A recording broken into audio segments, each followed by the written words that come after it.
saya sudah dipilih, sudah ada beberapa pertanyaan melalui Slido, dan pertanyaan-pertanyaan ini kalau dilihat pertanyaan yang berkaitan tentang secara teknis terkait beasiswa LPDP. Jadi pertanyaan ini nanti akan dijawab langsung oleh Pak Dwi Larso. Mungkin saya akan baca yang pertama, Pak. Pertanyaan pertama. Pertanyaan seperti ini, Pak. Apakah persyaratan untuk mendapatkan beasiswa afirmasi, apakah tempat bekerja di daerah afirmasi dapat dijadikan persyaratan mengikuti beasiswa afirmasi? Baik, terima kasih. Saya undang Ibu Ratna, Bu Ratna ya. Ada ya Bu Ratna ya? Halo Ibu Ratna. Hadir Bapak. Terima kasih. Saya Halo Bu Ratna. bentar. Apa kabar Ibu Ratna? Sehat Mas, apa kabar Mas? Alhamdulillah Ibu baik-baik saja. Siap. Gimana tadi pertanyaannya? Mohon diulang. Jadi begini ya Ibu, pertanyaan begini. Apakah persyaratan untuk mendapatkan beasiswa afirmasi, apakah tempat bekerja di daerah afirmasi dapat dijadikan persyaratan mengikuti beasiswa afirmasi? Nah, jadi pertanyaan seperti itu, Mbak, Bu. Susah ya pertanyaannya ya. Tapi seingat saya kalau untuk afirmasi itu syaratnya adalah KTP SMP dan SMA-nya berasal dari daerah afirmasi itu. Jadi kalau untuk apakah berdomisili di sana sepertinya nggak bisa. Oke, baik Bu. Jadi seperti itu jawabannya seperti itu ya Bu ya. Kemudian Ibu, pertanyaan selanjutnya. Bagaimana teknis pelaksanaan tes beasiswa LPDP? Apakah dilaksanakan secara daring atau on the spot atau offline? Kira-kira seperti apa tuh Bu? Boleh jawab ya Pak Dwi ya? Jadi sekarang ini memang kami sedang mempersiapkan untuk rangkaian tesnya. Jadi teman-teman akan mengikuti 3 tahapan tes. Yaitu yang pertama adalah tes administrasi. Tentu di situ intinya adalah teman-teman harus melengkapi semua administrasi yang kita persyaratkan. Kalau yang yang memenuhi syarat dan lengkap pasti akan lolos tes seleksi administrasi.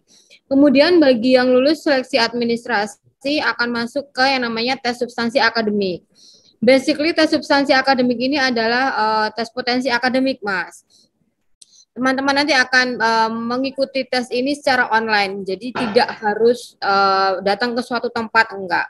Tolong persiapkan saja perangkatnya, yaitu komputer dengan Windows minimal 7 ya, aku bocorin dikit. Komputer dengan Windows, aplikasi Windows minimal adalah Windows 7.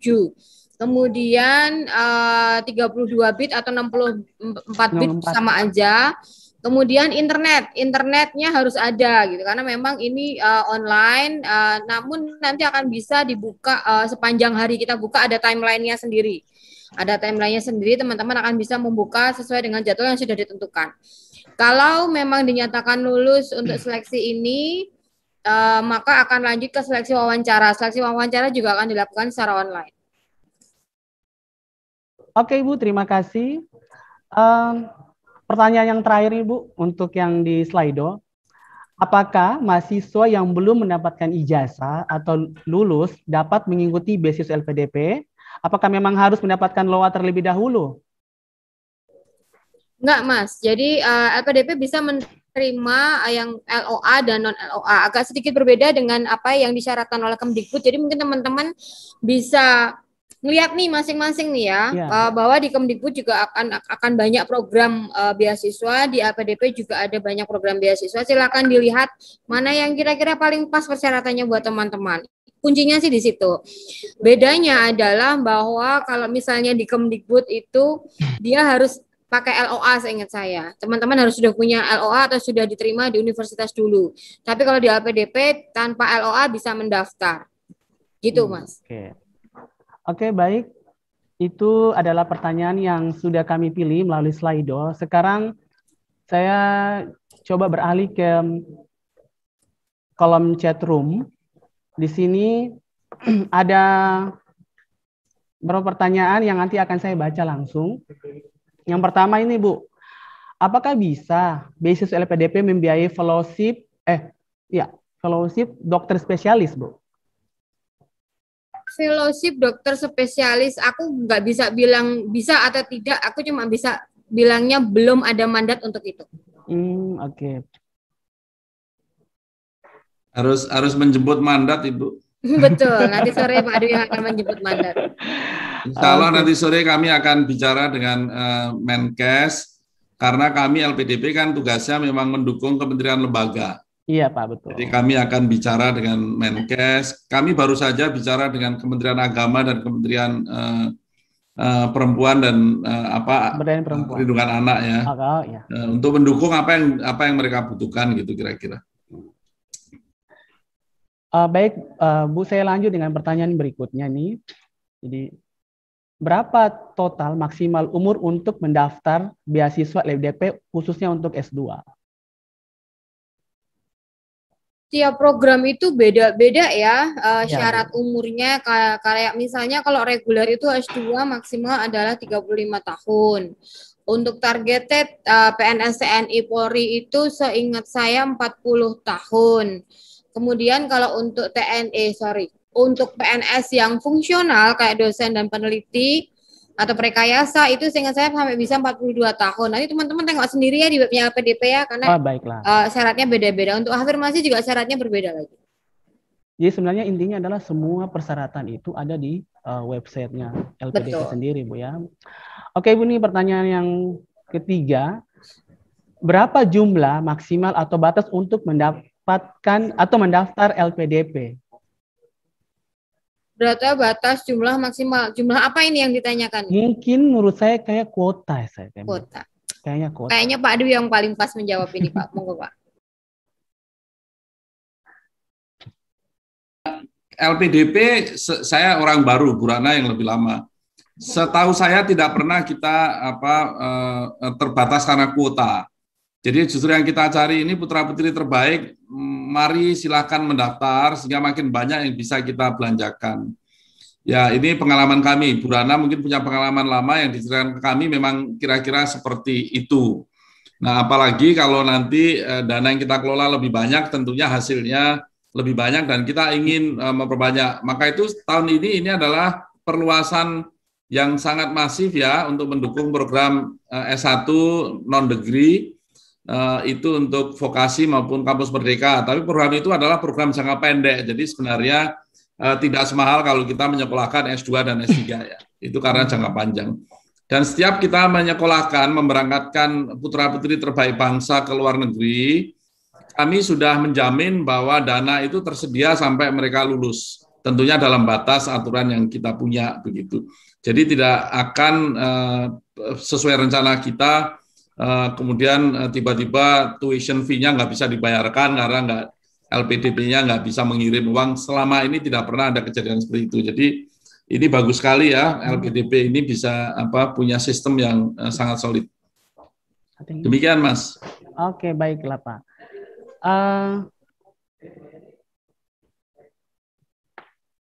Ini sekarang. Ini, Pak.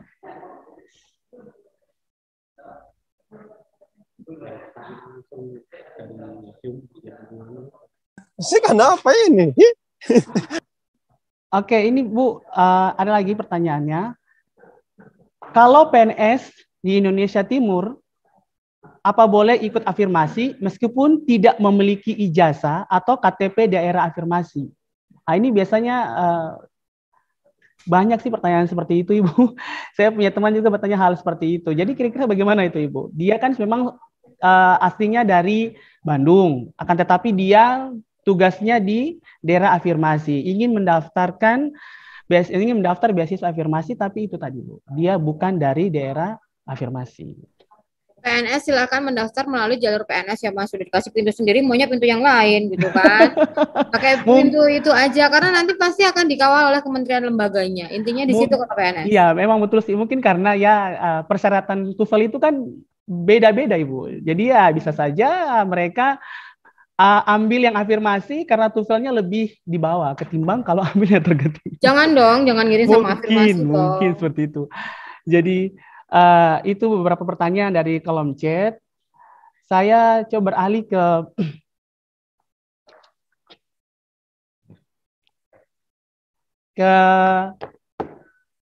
live Zoom untuk Pak.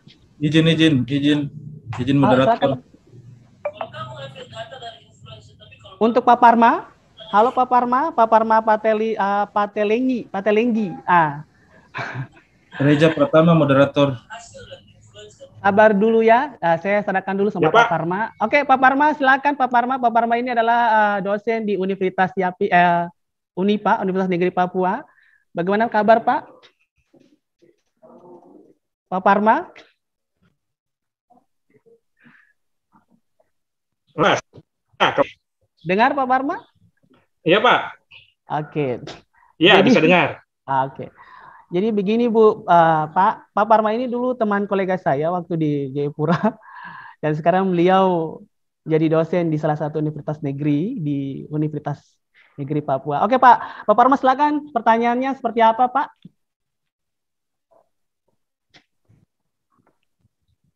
Ya Pak, ini mau tanya Pak. Ini kan saya kemarin sudah submit nih Bu, Pak. Nah, tinggal menunggu hasil. Nah, yang saya tanyakan untuk tahun ini kan tesnya kan berubah ya, semua serba online. Nah, yang saya tanyakan pada saat kalau yang dulu offline, kalau pas wawancara kan kita harus memperlihatkan dokumen seperti ijazah pendidikan kita untuk afirmasi ya, berarti ijazah waktu SD, SMP, SMA di Papua. Nah, untuk tahun ini karena online itu bagaimana mekanisme memperlihatkan ijazahnya? Itu yang saya mau tanya Pak, Bu. Terus yang kedua ya saya mau ucapkan terima kasih buat semua personel di call center 1500652 yang tidak bosan-bosan mendengar keluhan kami calon award di 2021. Ya, itu dari saya Pak, Bu. Makasih. Terima kasih Pak Parma. Salam hormat untuk Pak Meki ya. Siap Pak. Ya, yang nanyanya agak aneh ini, lucu. Gimana upload atau apa urusan ijazah begitu? Rasanya kalau Anda punya ijazah ya tenang-tenang aja ya. Kalau diminta dikasih, kalau nggak diminta ya nggak usah dikasih gitu kan. Saya mikirnya malah kamu mungkin ijazahnya ketelingsut kemana atau hilang di mana itu kali ya. Bu Rana, silakan Bu Rana, jawaban teknisnya. Betul, agak susah ya, tapi intinya bahwa kalau misalnya Mas itu sudah lulus seleksi administrasi, maka semua dokumen yang disubmit sudah dianggap sah gitu Mas. Karena kami punya beberapa mekanisme online juga untuk melihat keabsahan dokumen-dokumen yang sudah disubmit. Jadi aman ya? Aman Pak? Ya. Boleh minum Pak. Terima kasih. Kembali.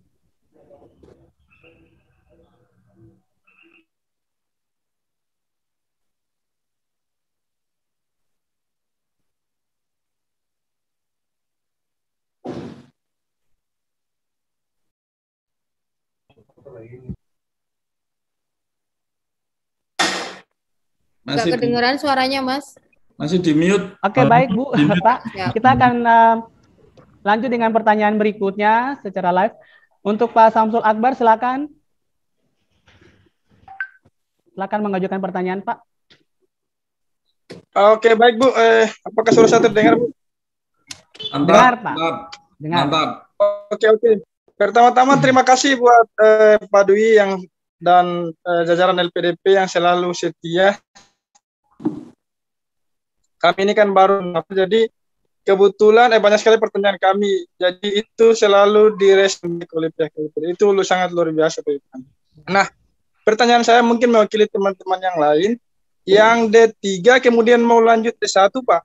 Itu kira-kira nantinya ada nggak ya untuk beasiswa untuk lanjut ke S1?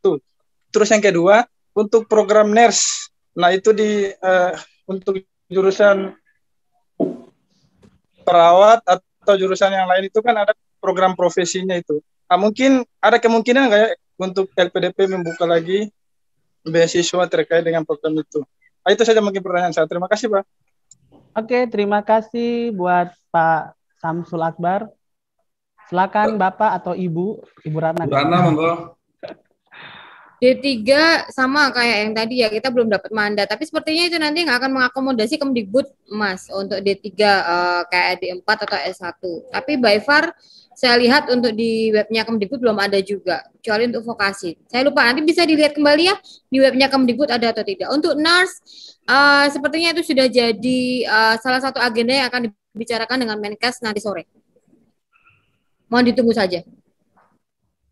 Oke, terima kasih. Jadi begitu Pak Pak Samsul, mudah-mudahan bisa menjawab semua segala kegundahannya.